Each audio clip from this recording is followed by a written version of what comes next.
Hi friends, ఈరోజు మనం Indian సొసైటీలో భాగంగా రెండో యూనిట్లోని సామాజిక సమస్యలపై 7వ పాఠ్యాంశమైన బాల కార్మిక వ్యవస్థ గురించి ఈరోజు తెలుసుకున్నాం.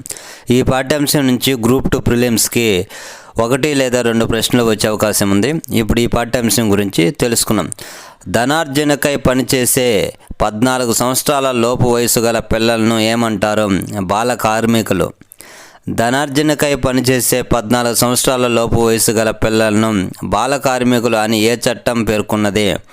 భారత ఫ్యాక్టరీ చట్టం 1948 పేర్కొంది. 14 సంవత్సరాల లోపు బాలబాలికలను పనిలో నియమించరాదని ఏ సంస్థ పేర్కొంది? అంతర్జాతీయ కార్మిక సంస్థ. దీనినే ILO అంటారు. బాలబాలికల విద్యాభివృద్ధి, వారి మానసిక శారీరక వికాసానికి సంబంధించిన హక్కులు ఎందులో పేర్కొనబడ్డాయి? విశ్వజనీన మానవ హక్కుల డిక్లరేషన్లో పేర్కొనబడ్డాయి.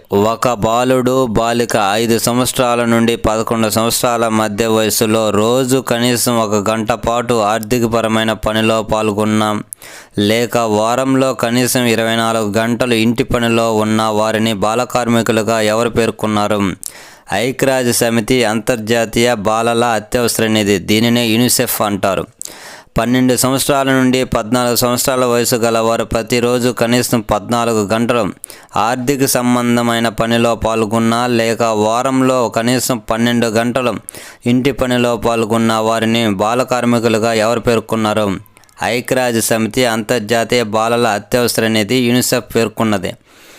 బాలలు చేసే పనులను ఒకవైపు వినాశకర దోపిడీకి గురి చేసే పనులు, ఇంకొక వైపు వారి పాఠశాల నుండి జీవితం, వినోదం, విశ్రాంతితో జోక్యం చేసుకోకుండా వారి అభివృద్ధిని పెంపొందింపజేయగల ఒక శ్రేణిగా చూడవచ్చని ఎవరు పేర్కొన్నారు? యూనిసెఫ్ ప్రకారం పేర్కోవడం జరిగింది. ఇప్పుడు మనం బాలలకు సంబంధించిన సంవత్సరాలు మరియు దినోత్సవాల గురించి తెలుసుకున్నాం. మొట్టమొదటి అంతర్జాతీయ బాలల దినోత్సవం ఎప్పుడు జరుపుకున్నారు? అంతర్జాతీయ బాలల దినోత్సవం 1979. ఐక్యరాజ్య సమితి జనరల్ అసెంబ్లీ బాలల హక్కుల కోసం ఒక ఒడంబడికను ఎప్పుడు ఆమోదించింది? 1989 నవంబర్ 20. 1989లో ఐక్యరాజ్య సమితి దేనిని ఏర్పాటు చేసింది? బాలల హక్కుల కమిషన్ను ఏర్పాటు చేసింది. బాలల హక్కుల కమిషన్ ఎప్పుడు అమల్లోకి వచ్చింది?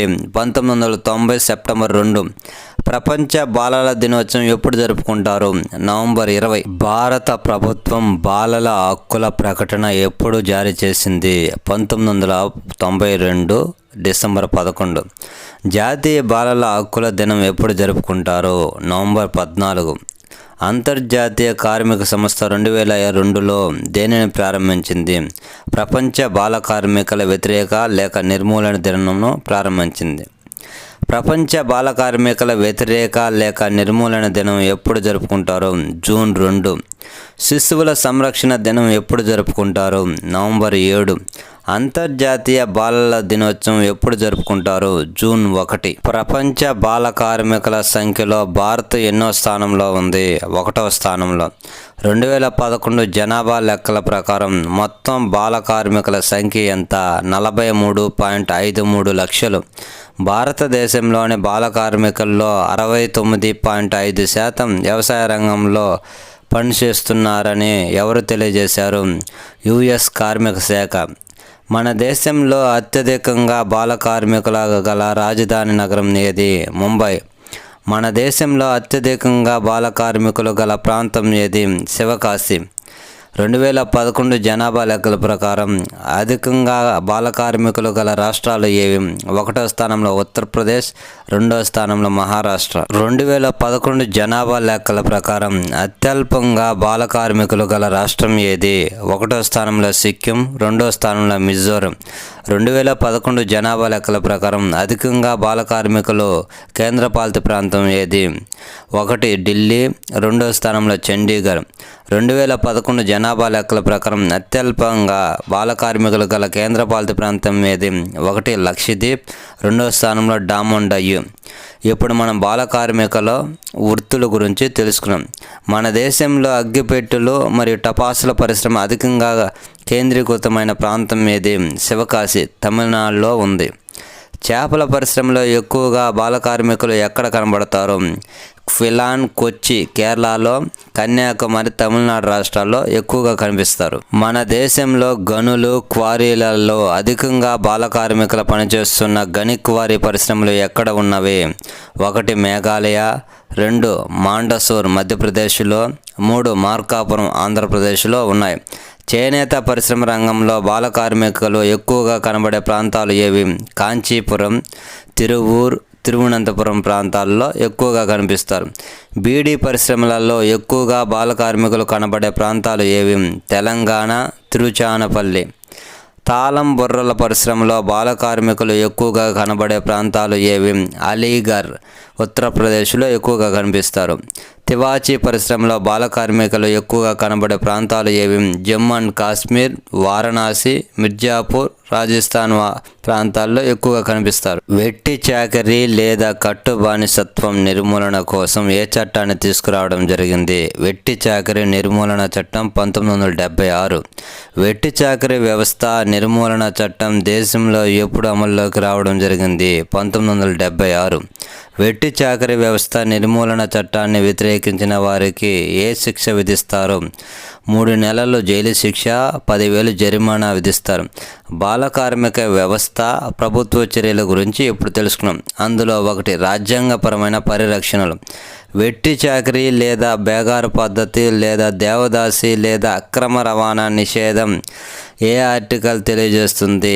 ఆర్టికల్ 23 తెలియజేస్తుంది. 14 సంవత్సరాల లోపు గల పిల్లల ఫ్యాక్టరీలలో కానీ మరి ఏ ఇతర వృత్తుల్లో కానీ పనిచేయరాదు అని ఏ ఆర్టికల్ తెలియజేస్తుంది?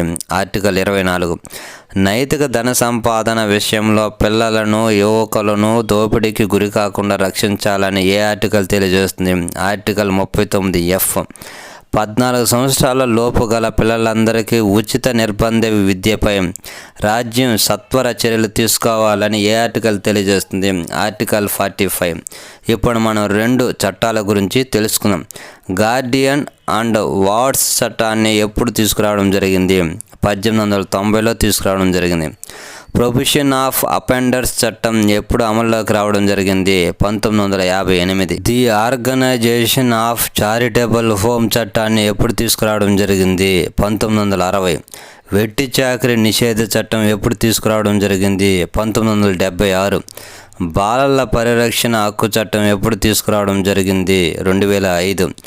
బాలలకు ఉచిత నిర్బంధ విద్యా హక్కు చట్టం ఎప్పుడు తీసుకురావడం జరిగింది? 2009.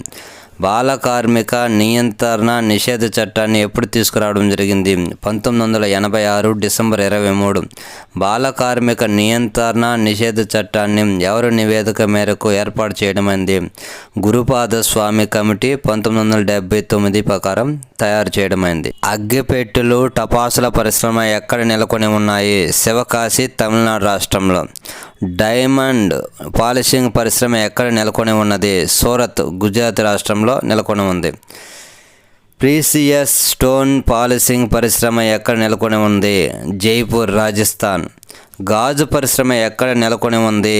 ఫిరోజాబాద్, ఉత్తరప్రదేశ్. బ్రాస్ వేర్ పరిశ్రమ ఎక్కడ నెలకొని ఉంది? మొరాదాబాద్, ఉత్తరప్రదేశ్. తివాచీ పరిశ్రమ ఎక్కడ నెలకొని ఉంది? మిర్జాపూర్, భదోయ్, ఉత్తరప్రదేశ్ రాష్ట్రంలో నెలకొని ఉన్నాయి. తాళం తయారీ పరిశ్రమలు ఎక్కడ నెలకొని ఉన్నాయి? అలీగర్, ఉత్తరప్రదేశ్ రాష్ట్రంలో ఉన్నాయి. పలకల పరిశ్రమ ఎక్కడ నెలకొని ఉన్నది? మార్కాపురం, ఆంధ్రప్రదేశ్, మాండసూర్, మధ్యప్రదేశ్ రాష్ట్రాలలో నెలకొని ఉన్నాయి. బాల కార్మిక చట్టం 2006 దేశవ్యాప్తంగా ఎప్పుడు అమల్లోకి వచ్చింది? 2006 అక్టోబర్ 10. 14 సంవత్సరాల లోపు వయసు బాలబాలికలతో పనులు చేయించుకున్న యజమానులకు ఎంత జరిమానా విధించబడును? 3 నెలల నుండి 12 నెలల వరకు జైలు శిక్ష, 10,000 జరిమానా. మన దేశంలో బాలల హక్కులపై తీవ్రంగా పోరాటం చేసినది ఎవరు? శాంతా సిన్హా, కైలాష్ సత్యార్థి పోరాటం చేశారు. 1986 చట్టాన్ని సవరణ చేసి 2016 సెప్టెంబర్ నుండి ఏ చట్టాన్ని అమల్లోకి తీసుకురావడం జరిగింది? బాల కార్మిక నిషేధ సవరణ చట్టం 2016ని తీసుకురావడం జరిగింది. ఇప్పుడు మన ప్రభుత్వ పథకాల గురించి తెలుసుకున్నాం. బాల కార్మిక వ్యవస్థ అధికంగా ఉన్న 12 ఎండమిక్ జిల్లాలలో దేనిని ప్రారంభించారు? జాతీయ బాల కార్మిక ప్రాజెక్టును, NCLP ప్రాజెక్టును 1998 ఏర్పాటు చేశారు. జాతీయ బాల కార్మికుల నిర్మూలన వ్యవస్థ ప్రాజెక్టును అమలు చేసేందుకు కార్మిక మంత్రిత్వ శాఖ రూపొందించిన పోర్టల్ ఏది? Pencil portal 2017. Pencil full form platform of effective enforcement for no child labour. బాల కార్మిక మార్పిడి వ్యతిరేక ప్రాజెక్టును ఎప్పుడు ప్రారంభించారు? 2010 జూలై 31 భువనేశ్వర్లో ప్రారంభించారు. బాల కార్మిక వ్యవస్థను నివారించడం, నిర్మూలించడంపై దృష్టి పెట్టును. దీనికి ILO సహాయ సహకారాలు అందిస్తుంది. ఇది ఏ ప్రాజెక్టు? బాల కార్మిక మార్పిడి వ్యతిరేక ప్రాజెక్టు. తప్పిపోయిన బాలబాలికలను రక్షించడానికి, బాల కార్మిక వ్యవస్థను నివారించడానికి ప్రభుత్వం చేపట్టిన పథకం ఏది? Operation smile. ఢిల్లీ పోలీసులు తప్పిపోయిన బాల కార్మిక వ్యవస్థలో చిక్కుకుపోయిన పిల్లలను రక్షించడానికి చేపట్టిన పథకం ఏది? ఆపరేషన్ మిలాఫ్. బచ్పన్ బచావో ఆందోళన 1980 కార్యక్రమం యొక్క వ్యవస్థాపకుడు ఎవరు? కైలాష్ సత్యార్థి. 1998లో ప్రపంచంలోని అతిపెద్ద పౌర అవగాహన కార్యక్రమమైన దేనిని కైలాష్ సత్యార్థి చేపట్టాడు? Global march against child labour కార్యక్రమాన్ని. కైలాష్ సత్యార్థి 2014లో మలాలాతో కలిసి ఏ బహుమతిని పొందాడు? నోబెల్ శాంతి బహుమతిని పొందాడు. కులం, లింగం, మతంతో సంబంధం లేకుండా విద్యను అందించడం కోసం ఏ పథకాన్ని ప్రవేశపెట్టారు? ప్రధాన్ 1995లో ప్రవేశపెట్టారు. 2005 నవంబర్ 21న ఎవరి ఆధ్వర్యంలో శ్రీరాంపూర్లోని మురికివాడల్లోని కుట్టి పని కేంద్రాలలో పనిచేసే 480 మందిని బాలను కాపాడారు? జన్నత్ ఖాన్ కాపాడారు. 5 నుండి 9 సంవత్సరాల మధ్య వయసు ఉండి చదువుకునే వయసులోని బాల కార్మికులపై దృష్టి పెట్టిన పథకం ఏది? Carry child rights and youth. Carry సంస్థ 1979లో రిప్పన్ కపూర్ స్థాపకుడిగా ప్రధాన కార్యాలయం ఎక్కడ ఏర్పాటయ్యింది? ముంబైలో. చిన్నపిల్లల యొక్క స్వేచ్ఛ, స్వాతంత్ర్యం మరియు సంతోషం ఇవ్వడం కోసం ఏ సంస్థ పనిచేస్తుంది? క్యారీ సంస్థ పనిచేస్తుంది. MV ఫౌండేషన్ మామిడిపూడి వెంకట రంగయ్య పేరు మీద 1981లో ఎవరు స్థాపించారు? శాంతి సిన్హా స్థాపించారు. శాంతి సిన్హాకు బాలల విద్య పట్ల మరియు బాల కార్మికుల నిర్మూలన పట్ల చేసిన కృషికి గాను భారత ప్రభుత్వం ఏ అవార్డులు ఇచ్చింది? 1998లో పద్మశ్రీ, 2003లో రామన్ మెగసే అవార్డులు ఇవ్వడం జరిగింది. కేర్ ఇండియా సంస్థను ఎప్పుడు తీసుకురావడం జరిగింది? 1945. 1945 తర్వాత వచ్చిన ఇతర సంస్థలు ఏవి? సినీ ఆశా, లోక్ జంబీష్ అనే సంస్థలు వచ్చాయి. బాల కార్మికుల పట్ల జాతీయ విధానాన్ని ఎప్పుడు రూపొందించారు? 1987. పనిచేసే పిల్లల కోసం జాతీయ బాల కార్మిక ప్రాజెక్టును ఎప్పుడు ప్రారంభించారు? 1988.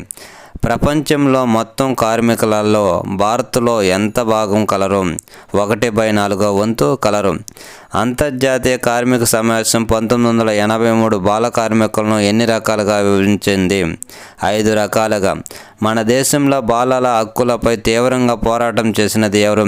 కైలాష్ సత్యార్థి. ఈ బిట్స్ మీకు కాంపిటేటివ్ ఎగ్జామ్లో ఉపయోగపడతాయని ఆశిస్తూ మా వీడియోస్ మీకు నచ్చినట్లయితే లైక్ చేయండి, షేర్ చేయండి, ప్లీజ్ సబ్స్క్రైబ్ చేయండి. మరొక పాఠ్యాంశంతో మరొక వీడియోలో కలుసుకుందాం. జై హింద్.